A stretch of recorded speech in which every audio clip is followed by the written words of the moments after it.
The design was intended to build and scale. But initially, as we didn't want to waste a bunch of money just by throwing servers up and saying, here we go, and we can just handle any load immediately. We didn't auto-scale, right? That's a big part of modern cloud and APIs, is the ability to auto-scale. It's all been manual, and we have to sort of predict. And the challenge is with messaging infrastructure and our latency being, under 30 milliseconds pretty much everywhere, you can't launch a server in 30 milliseconds. My name is Stephen Blum, CTO, co-founder at PubNub.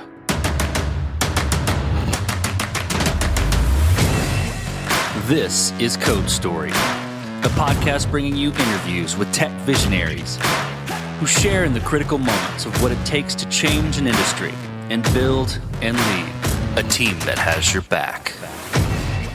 I'm your host, Noah Lampart, and today how Stephen Blum built the platform that powers virtual spaces with real-time integrated communication.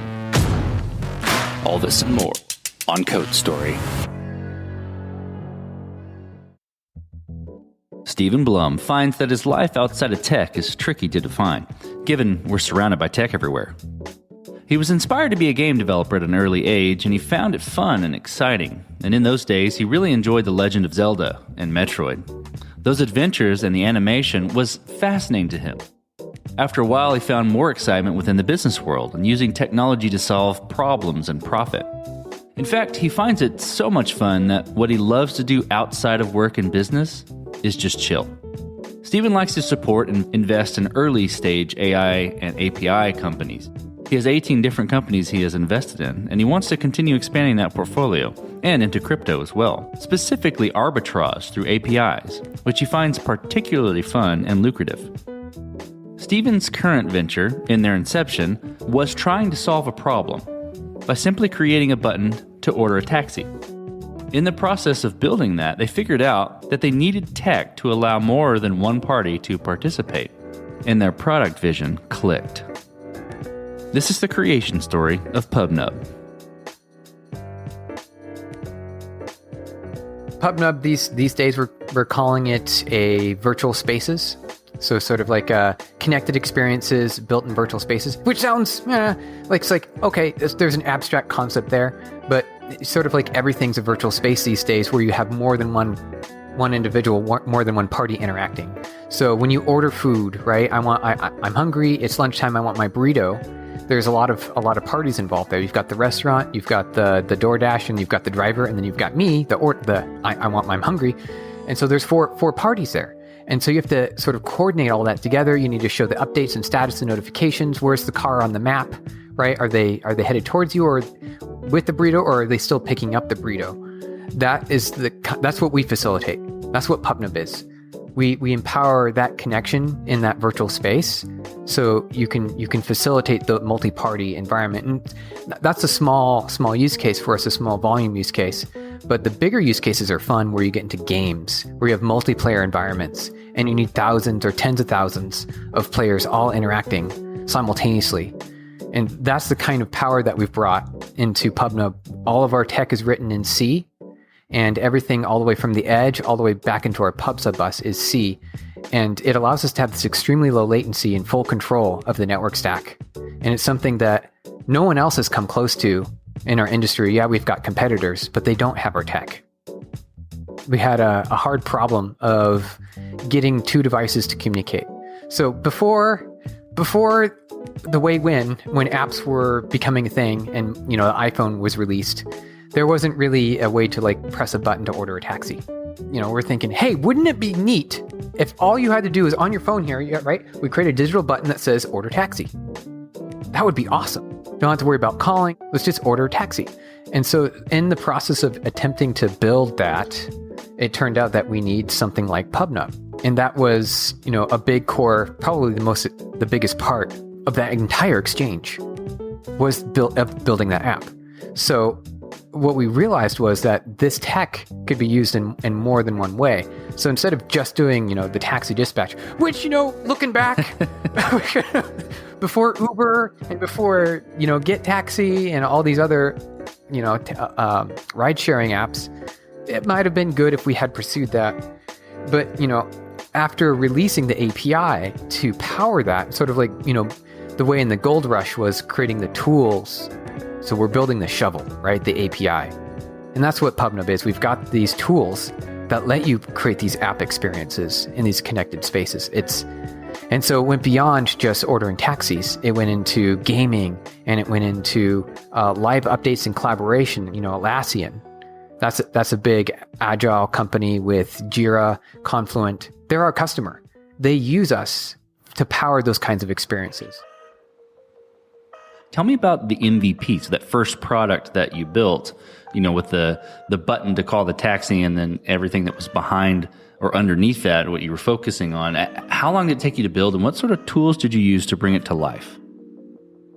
So it's, rapid development, quick iterations, few weeks. It's kind of what we were looking at in terms of the app, and then a very rudimentary prototype of what the pub subsystem is today to facilitate that. There was a hard, challenging part of actually involving the dispatch companies, right? Because there were only taxi companies back then. And you would call in, and then they would schedule a taxi for you. So we had to come up with a way to digitally place a call, order it with the synthesized voice over the phone line, and then getting a confirmation, and then relaying that via PubSub and with our PubSub system back over the app. So the hard part was actually just in brokering the transaction with the taxi company. That wasn't the interesting part, because phones aren't used all that much. We didn't see a future in phone from that perspective, but we did see a future in the PubSub side of things. So we opened up the API for that. That's when things got interesting. So we started getting game developers, and that was one of the biggest first initial introductions. It's like, we need to build a multiplayer game for this RPG, and we started seeing a lot of message, and it was great. They were paying. It was crazy. Games, they often are profitable themselves, and they were able to pay very regularly. And so it's like, hey, this is a reliable source of revenue. Can we grow that? Can we get bigger? I want to go bigger. So sticking on the MVP a little bit, when you're making that MVP and you're open sourcing the PubNub part of it, what decisions and trade-offs did you have to make while you were building that part of the platform? It could be how you're building it, or feature limiting or tech debt, any sorts of things like that. Tell me about some of those decisions and how you coped with them. I might be different than others in this aspect. My expectations were at the ceiling.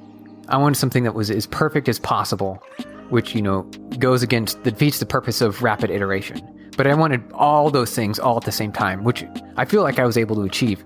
And big part is I wanted it extremely efficient, low memory, high throughput, best cost of operation, right? I want to be able to push billions of messages through the system, deliver them at low latency, and beating everyone else. So this is an example.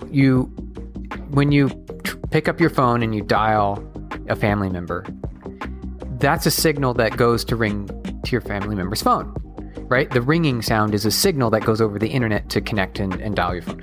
That signal takes good 3-4 seconds before the phone starts ringing. And I wanted something that was so fast that it would be the speed of light at the possible limit of existing, fiber optics. And we were able to achieve that. So it's the moment that you press the dial button, the other phone is immediately ringing. And this level of latency has brought in those over-the-top apps that use us today for ringing phones, like Plantronics and those VLP phones, soft phones on your app with Ring Central and several others. They use us to ring the phone because it's that much faster, and we can do that at scale. There's hundreds of millions of messages going through the system, and all of them are low latency. And we can do that cost effectively because of the tech stack that we wanted to create, as well as one extra bit. I wanted to be global, not just, hey, you've got an API, you've got a single data center. I wanted every data center to work all the time for every customer. When you get onto our network, every single server is at your fingertips. And that's the level of multi-tenancy that I wanted to drive we were able to achieve all those things. It is unique to want to build that first product with everything and globally and performing so highly, but it sounds like you had a very clear vision of what you wanted to build in the very beginning. Do you think that's true? Yeah, so that's actually a pretty big part of it. It's just sort of listing out all the things that would make sense for a globally distributed messaging bus that would work for what normally you have inside the firewall with these ESBs and things like, MuleSoft or Kafka or RabbitMQ work great for inside the firewall. I wanted that level of resiliency, but even better performance for outside the firewall, where normally you only have 1,000 servers or 10,000 servers, but in the real world, you have hundreds of millions of phones. And that's a lot bigger scale. And so today we have 800 million mobile phones on our network, and we're able to keep up with the performance needed for low latency game experiences. And that sounds like it was a challenge, but just going through and seeing so we built on Linux, what Linux kernel APIs are available, that was a key part of what made PubNub possible, was actually just directly going to the kernel and seeing what they had available. They have these really powerful capabilities, and most software engineering projects today start with, importing a library, right? Oh, hey, there's this library over here. We can just, npm install, okay, now I've got a pub subsystem, and it will work pretty quick.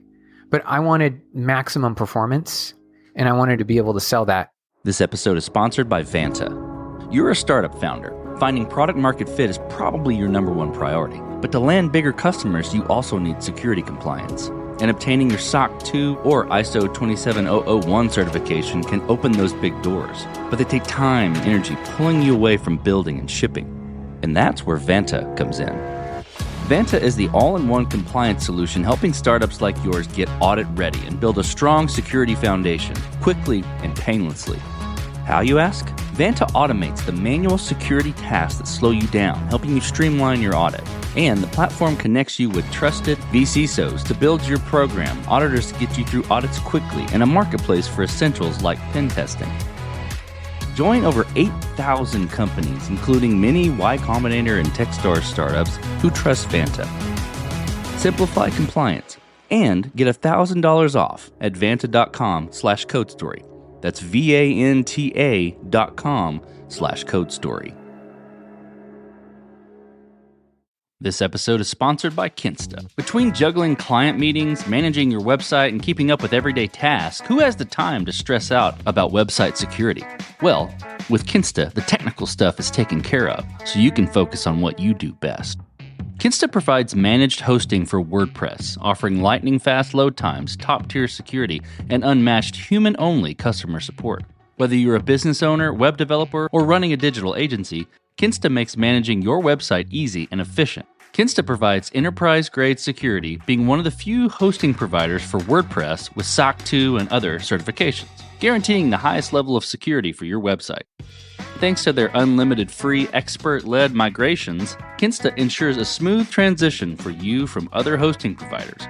Customers have reported 200% faster load times post-migration to their platform. What I find cool about Kinsta is their fast and reliable customer service and premium features that are included at no extra cost. Ready to experience Kinsta's hosting for yourself? Get your first month free when you sign up at kinsta.com today. That's KINSTA.com.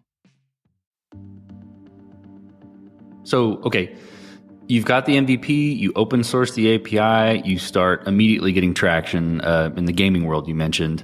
How did you progress the product from there and mature it? And I'm curious how you went about building your roadmap and deciding, okay, this is the next most important thing to build.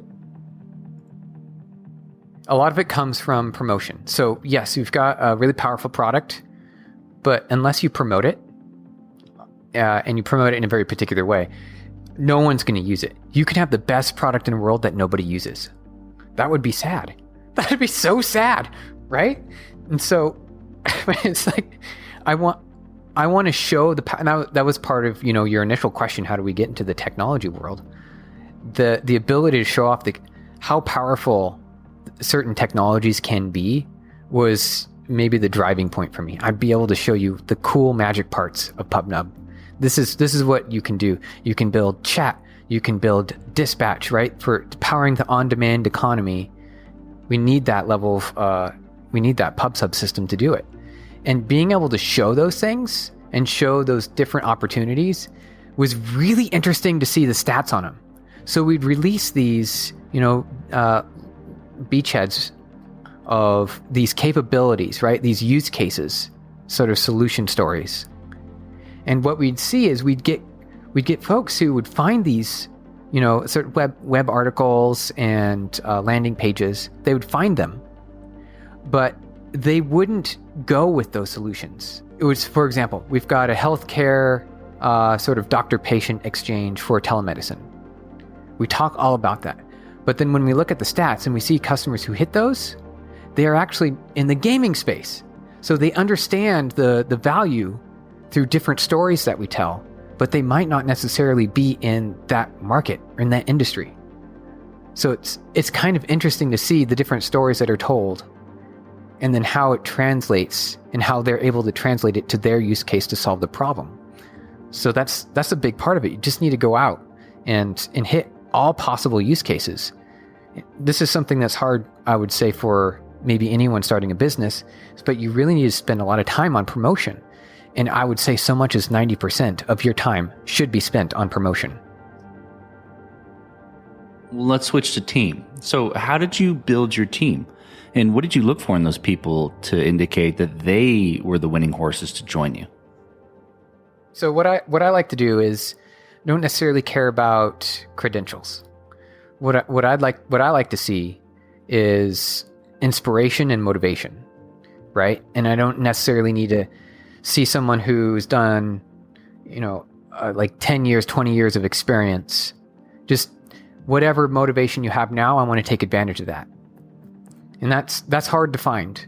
And being able to cultivate that motivation is maybe even more challenging, because what you have to do is create sort of an open field with key objectives and outcomes on the outset, and then leaving it open for the team to be creative. That's a big part of Agile, but I think it's way overlooked, because in that world, often most companies will, do their own flavor of Agile, and they'll leave out probably the most critical part of that is allowing the team to be inspirational with their solutions and giving them the ability to define the goals and then achieve those goals that hit towards those business metrics that you're looking for.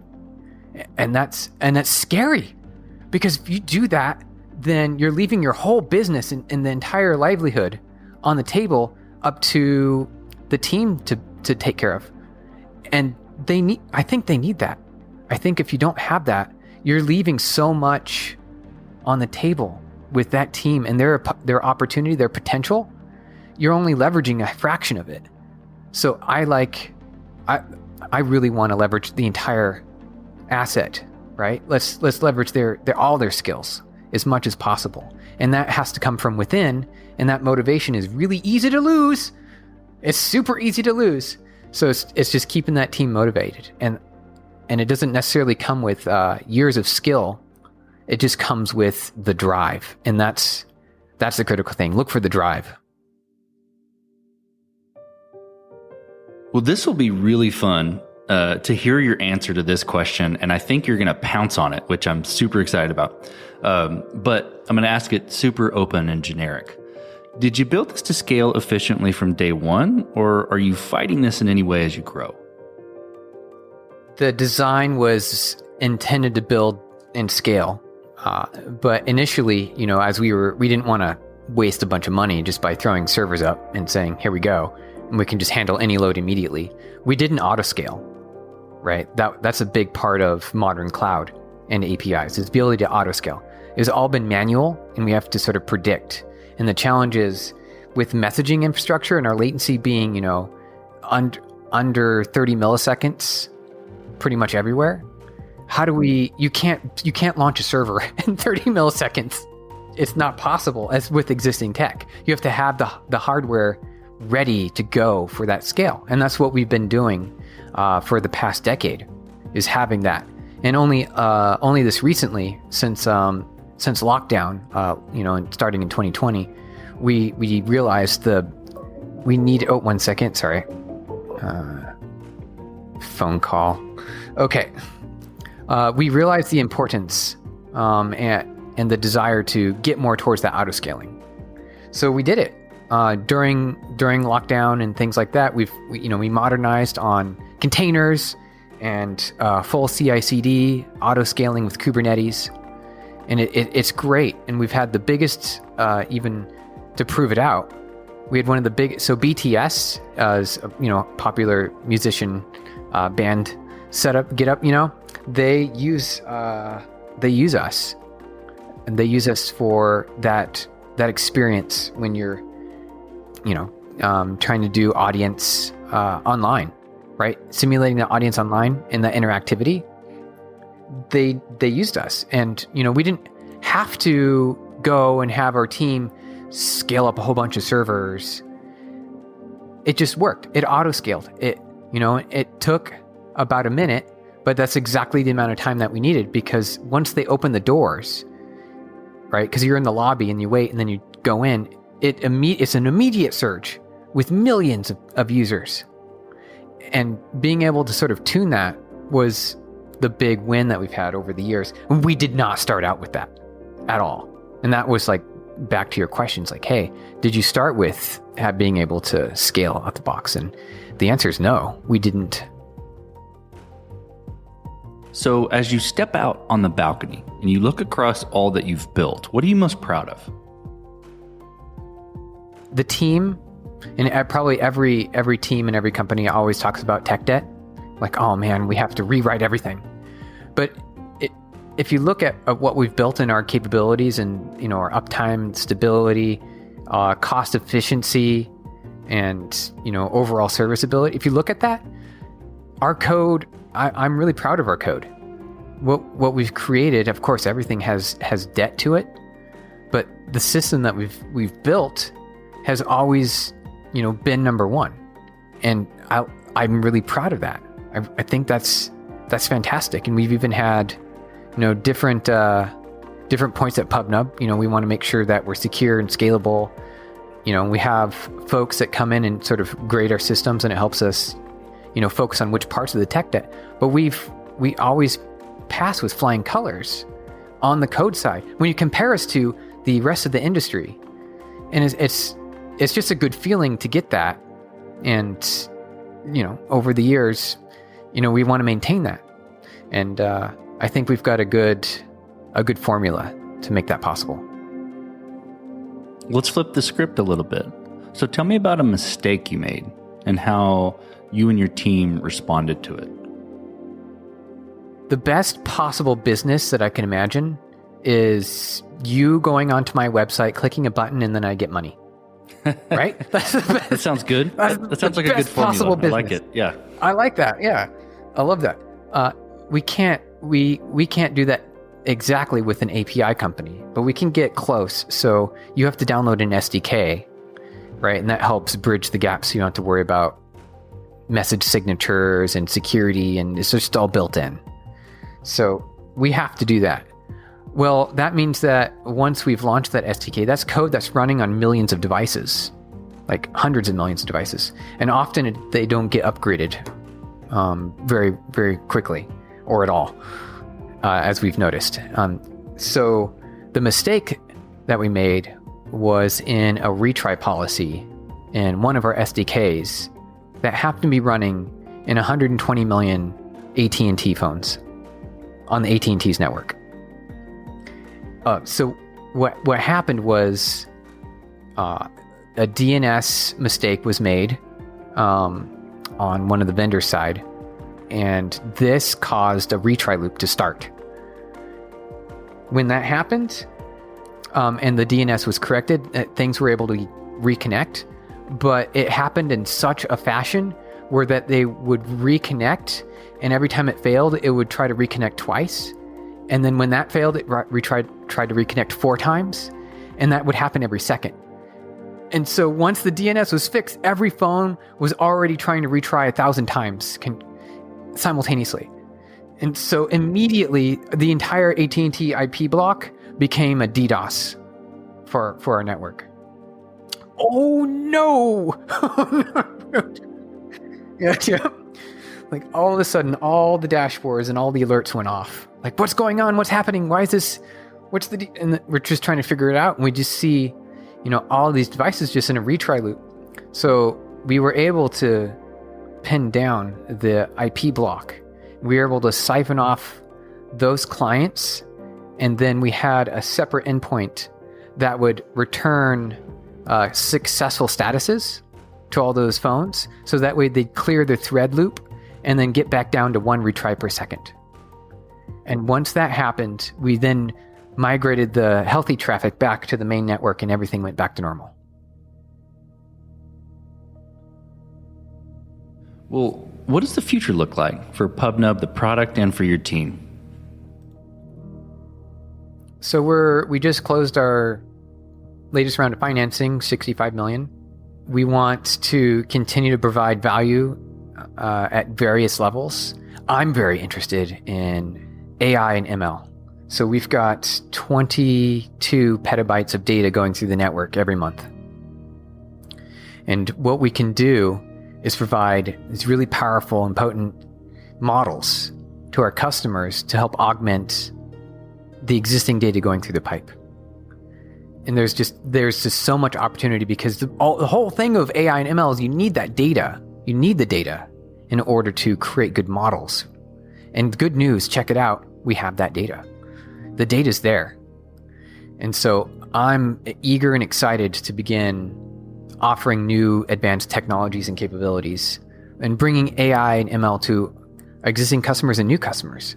That's one of the big things that I'm excited. From a product perspective, let's say. From a company perspective, the IPO. Let's do that. Let's do IPO. That sounds great. Why not? Well, let's switch to you, Stephen. Who influences the way that you work? The CEO, CTO, architect, really any person that you look up to, and why? It's more about, are they showing a lot of energy and drive? And if I see that motivates me. That's the big thing for me. It's like if there's just a lot of energy and drive there, I see that, I get motivated, I echo and match that volume. And my goal is like, how do you measure if you're successful? I measure success if you've done better than you did the previous day. I think that's a good measure of success.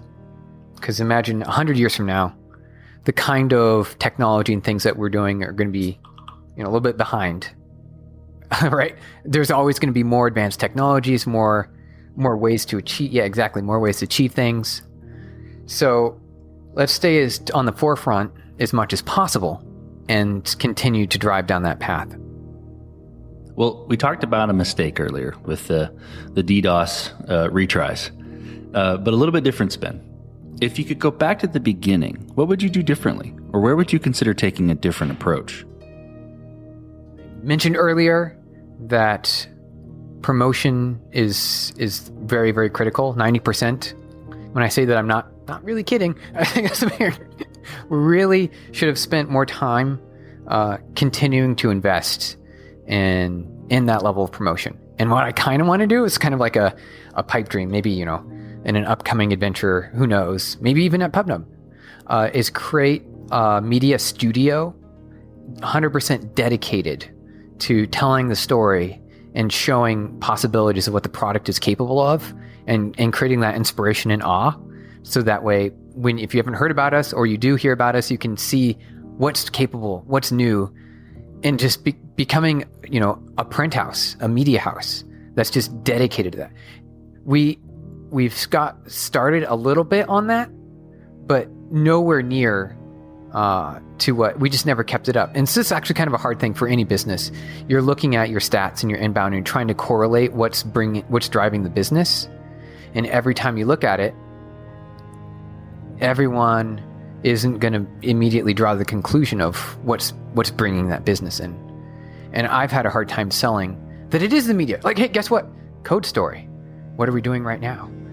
What is this? that's what I want to do. That's going to be a guaranteed the next time, or if we can get it going this time around, I'll have a dedicated media studio, videos, audio,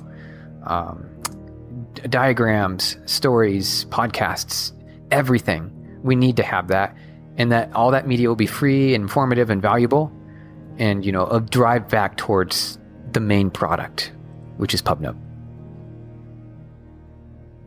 Last question, Stephen. So you're getting on a plane and you're sitting next to a young entrepreneur who's built the next big thing. They're jazzed about it. They can't wait to show it off to the world. Can't wait to show it off to you right there on the plane. What advice do you give that person, having gone down this road a bit?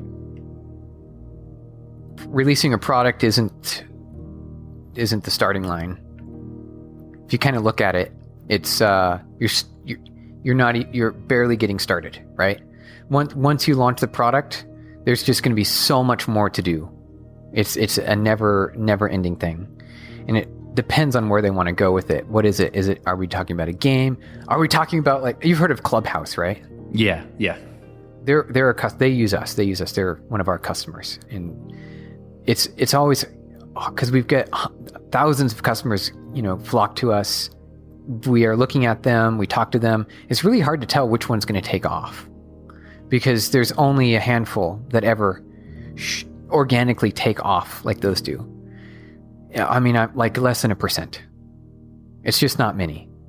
And so if you want to be successful with your application and you can't just expect or assume that you have to make the smart bet, right? No, bet that it's not going to be just an instantaneous, unicorn, because they're rare. So what you got to do is create that business plan that includes the promotion. Like I would always go back to say, spend 90% of your time on promotion. You got to do that. And, from there you attract minds and people start talking and you get that network effect. And then you just have to continue the echo. Just keep going from there. That's the one thing. If there's any one thing that I could say is 90% of your time on promotion. That's great advice. Well, Stephen, thank you for being on the show today. Thank you for telling the creation story of PubNub. Absolutely, Noah. Thank you. And this concludes another chapter of Code Story. Code Story is hosted and produced by Noah Labhart. Be sure to subscribe on Apple Podcasts, Spotify, or the podcasting app of your choice. Support the show on patreon.com/codestory for just $5 to $10 a month. And when you get a chance, leave us a review. Both things help us out tremendously. And thanks again for listening.